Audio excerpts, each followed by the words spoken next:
podcast to me is a mechanism for storytelling. And that's what it's being used for. And as I was growing up, my father used to tell me all types of stories. And one of the stories, that it's a real short one, but that has always stuck in my mind, is the story of a guy named Bob Hobbs. And he was the neighborhood bully. And my dad was small. He was about 5'5", 5'6". And he would get bullied by this guy growing up.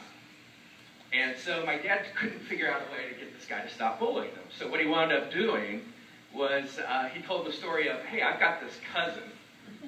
And he's about 6'1", 6'2". He's a big guy. And when he comes to visit, you're going to be in trouble. You got problems when this guy comes to visit. So lo and behold, the cousin did eventually come for a visit. And Bob Hobbs was sitting out on outside the drugstore on a milk box. And he came up to my dad and he said, is this your cousin? My dad said, he beat the crap out of my cousin.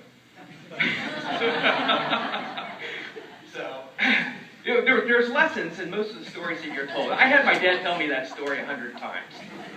I could never get enough of that short story, but I always thought that was fun. It's those stories that stick in your mind.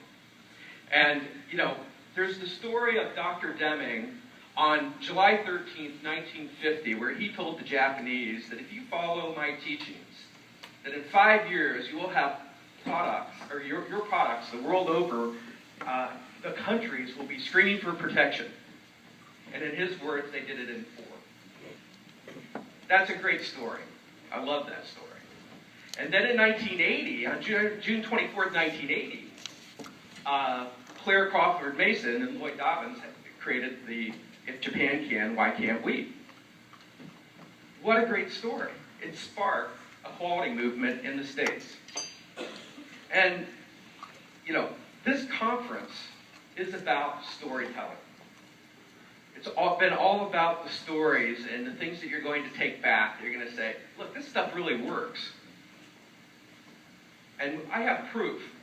And so that's really kind of what the podcast is about. And there's other stories. And who knew that at the Leander School District that the rite of initiation into the Deming philosophy was you are on the receiving end of a cattle brand?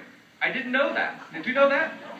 That's not true. I was talking to Mata Aiken, and I wonder how they, how do you get these people to stay with that?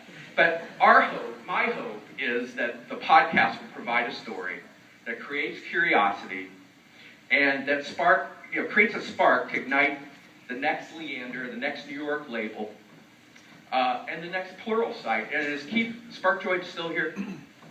Would you stand up for a second? What a great name. Right?